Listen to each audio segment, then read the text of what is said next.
오늘 본문인 갈라디아서는 바울이 갈라디아 교회에 적은 편지입니다. 왜 바울은 이 편지를 기록했을까요? 우리가 이 배경을 알면 오늘 말씀을 이해하는 데 도움이 됩니다. 예수를 믿고 난 이후에 바울이 갈라디아 지역에 여러 교회를 세웠습니다.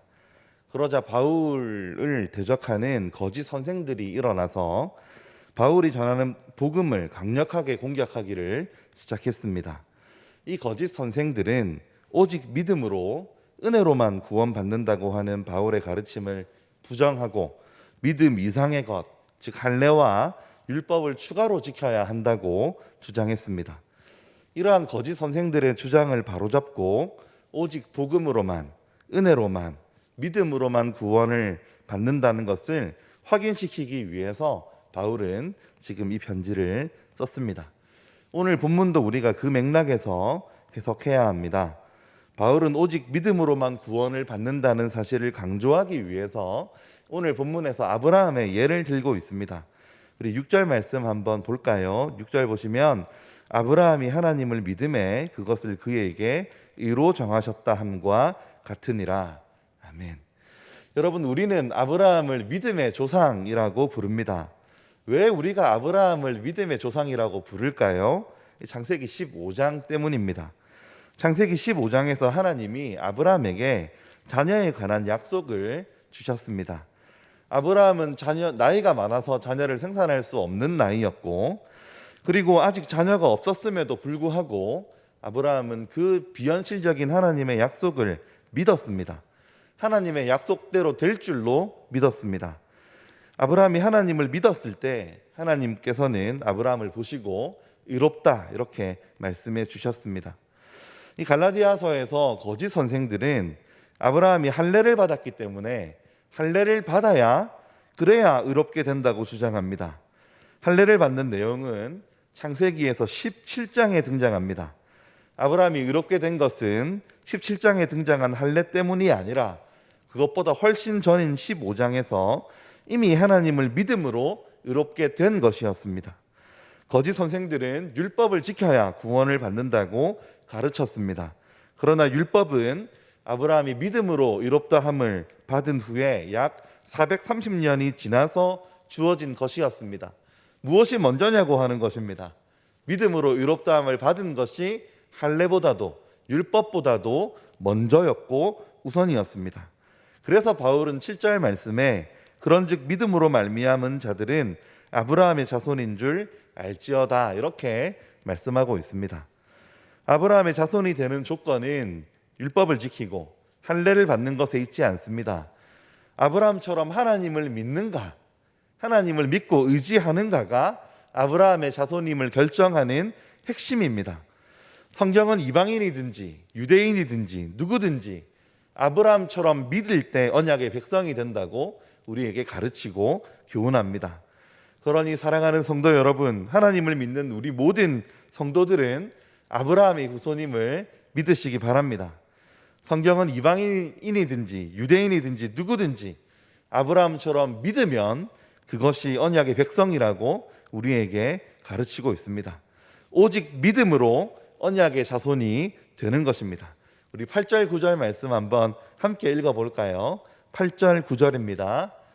시작. 또 하나님이 이방을 믿음으로 말미암아 의로 정하실 것을 성경이 미리 알고 먼저 아브라함에게 복음을 전하되 모든 이방인이 너로 말미암아 복을 받으리라 하였느니라. 그러므로 믿음으로 말미암은 자는 믿음이 있는 아브라함과 함께 복을 받느니라. 아멘. 하나님의 목적은 아브라함 한 사람을 의롭다 하시는 것에서 끝나는 것이 아니었습니다. 모든 이방과 열방을 아브라함처럼 믿음으로 의롭다고 하시는 것, 이게 하나님의 본래의 목적이었습니다. 하나님은 아브라함을 부르시고 아브라함이 하나님을 믿을 때 의롭다고 하셨습니다. 그리고 아브라함과 그의 육신적인 자손인 유대인에게만 그런 목적을 가지고 의롭다 하신 것이 아니라 창세기 12장부터 이방인들도 똑같은 방식으로 의롭다함을 받도록 목적하시고 아브라함을 부르셨습니다. 누구든지 그래서 하나님을 바르게 믿기만 하면 아브라함이 받았던 그 모든 복을, 그 은혜를 함께 누릴 수 있는 것입니다. 17절 말씀입니다. 내가 이것을 말하노니 하나님께서 미리 정하신 언약을 430년 후에 생긴 율법이 폐기하지 못하고 그 약속을 헛되게 하지 못하리라. 아멘. 바울은 이렇게 아브라함을 통해서 거짓 선생들의 잘못된 주장을 이렇게 논박하고 있습니다.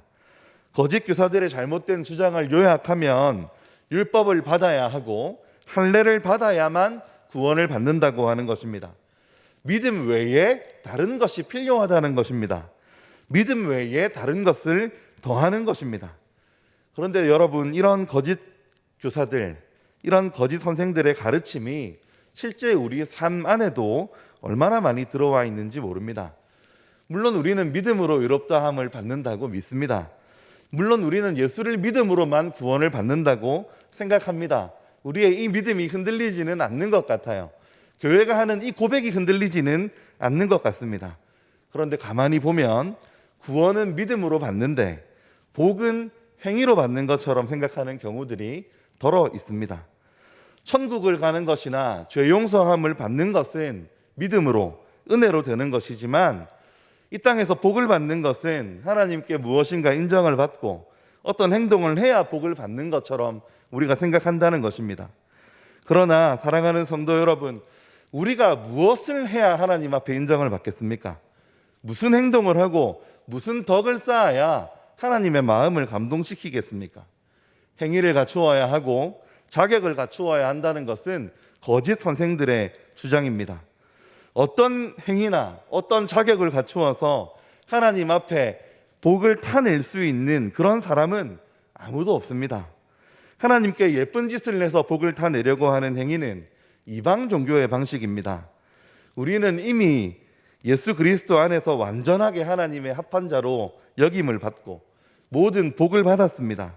그런데 우리가 신앙생활하는 그 모습 속에서 이방 종교처럼 하나님의 마음에 드는 일을 하고 아첨을 해서 복을 받으려고 하는 그런 모습이 혹시 우리 가운데 있지는 않습니까?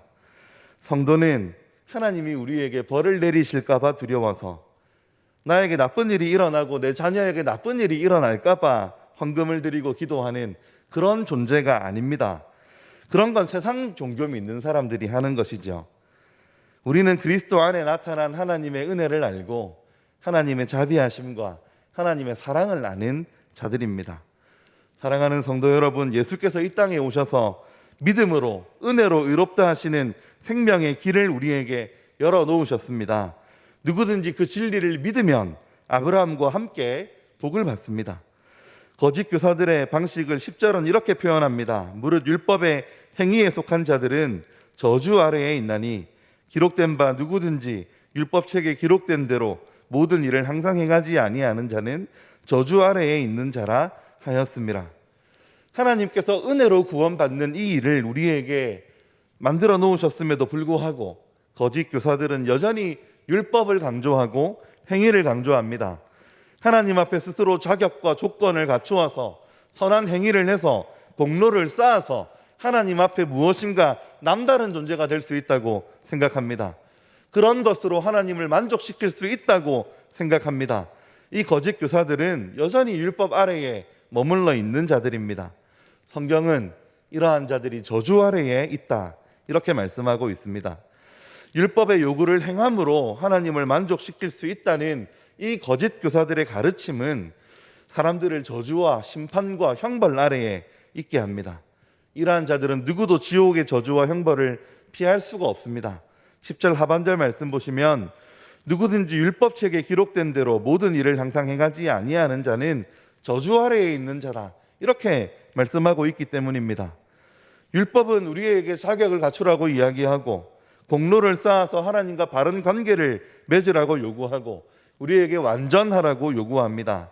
모든 시간, 모든 장소에서 율법을 완전히 지켜야만 하나님 앞에 바른 자라고 이야기합니다. 그러니 여러분, 이 율법을 지킬 수 있는 자가 누가 있겠습니까? 우리가 이 율법 앞에 서면 내가 자격 없이, 내가 값 없이 하나님 앞에 은혜로 생명을 얻었구나 하는 것을 더욱 알게 될 뿐입니다. 사람이 율법을 항상 지키는 것이 가능하겠습니까? 어쩌다가 한두 가지 지킬 수 있겠지만 하나님의 특별한 은혜와 도우심을 우리가 받을 때 특별하게 한두 가지 더 지킬 수 있겠지만 언제나 우리가 그 율법 지키고 살아가는 것 불가능합니다. 그래서 율법 아래에 있는 자들은 끝없이 정죄 아래에, 심판 아래에 머물게 됩니다. 우리 11절 말씀 보십시오. 또 하나님 앞에서 아무도 율법으로 말미암아 의롭게 되지 못할 것이 분명하니 이는 의인은 믿음으로 살리라 하였습니다. 이 성경 말씀, 율법 아래에서 정죄와 심판과 저주와 사망 아래에 있는 인생들 속에서 하나님이 말씀하십니다. 의인은 그의 믿음으로 말미암아 저주나 심판이 아니라 진짜 사는 것처럼 살게 될 것이다. 사람이 제대로 사는 것은 믿음이 아니면 불가능합니다. 율법 아래에 있으면, 행위 아래에 머물러 있으면 저주와 심판을 피할 길이 없습니다. 사랑하는 성도 여러분, 그러면 죽어가는 사람들이 어떻게 믿음으로 삶을 얻고 생명으로 들어가게 되겠습니까? 13절 말씀입니다. 그리스도께서 우리를 위하여 저주를 받은 바 되사 율법의 저주에서 우리를 속량하셨으니 기록된 바 나무에 달린 자마다 저주 아래에 있는 자라 하였습니다. 여러분, 초대교회 성도들이 복음을 전할 때 그 복음을 듣는 유대인들이 이 복음을 믿지 못하던 결정적인 주제가 이것입니다. 나무에 달린 자는 하나님께 저주를 받았다고 신명기 2장 25절에서 구약 성경에서 말씀을 하였는데, 나무에 달려 죽은 예수를 우리의 구세주로 믿으라고 하니 정말 믿기 힘들었습니다. 초대교회 성도들이 복음을 전할 때 십자가에 달려 돌아가신 예수가 모든 사람의 구세주이고 하나밖에 없는 생명의 길이라고 하니 이 유대인들이 이해할 수 없었던 것입니다. 십자가 나무에 달려 죽은 것은 하나님의 저주를 받았다는 증거이고 하나님의 심판을 받았다는 증거인데 어떻게 나무에 달려 죽은 예수가 온 세상의 구주가 될 수 있겠는가 하는 의문이 유대인들에게 있었습니다. 바울도 사울이었을 때 이 부분에서 걸려 넘어져 있었던 사람입니다. 그런데 오늘 바울이 어떻게 이런 편지를 쓰게 되었습니까? 다메섹 도상에서 예수를 만나면서 바울이 깨달았던 것입니다. 예수께서 십자가에 달려서 저주를 받았지만, 나무에 달려 저주를 받았지만 예수님 자신의 허물 때문에, 예수님의 자신의 죄 때문에 십자가에 달리시고 저주를 받은 것이 아니고 우리의 허물 때문에, 우리의 죄 때문에 저주를 대신 받으시고 십자가에 달려 돌아가셨다. 바울이 이것을 깨달았던 것입니다. 그래서 오늘 이렇게 편지하고 있는 것입니다. 예수께서 우리를 대신하셔서 저주를 받으시고 우리를 속량하셨다. 바울이 이렇게 증거하는 것입니다. 사랑하는 성도 여러분, 어떤 신앙생활을 하고 계십니까?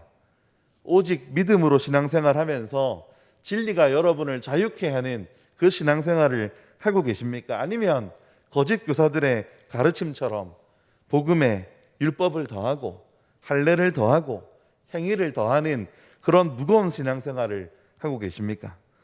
여전히 율법 아래에 머물러 있다면 여러분 그 수고하고 무거운 짐을 주님 앞에 벗어버리고 믿음과 복음의 은혜 앞에 나오게 되시는 은혜가 있을 줄 믿습니다. 이것이 성경이 우리에게 말씀하는 자유입니다. 누군가의 눈치를 보고 누군가를 만족시키기 위해서 하는 신앙생활 말고 하나님을 사랑하고 하나님을 기뻐하고 하나님을 즐거워하는 자유, 여러분 이 자유가 우리에게 있어야 할 줄 믿습니다. 천부여 의지 없어서 주 앞에 옵니다. 나는 자격이 없고 나는 아무 공로가 없지만 오직 주님을 믿고 의지하기 때문에 주님 앞에 옵니다. 율법의 요구를 만족시키지 못하는 나를 대신해서 구주 예수께서 나무에 달려 돌아가셔서 내가 받아야 할 모든 저주를 주께서 대신 받으신 것을 믿습니다 라고 하는 믿음으로, 이 귀한 복음으로, 귀한 은혜로 주님의 자녀로 주님 앞에 나오는 모든 성도님들 되시기를 주님의 이름으로 축복하고 기대합니다. 기도하겠습니다.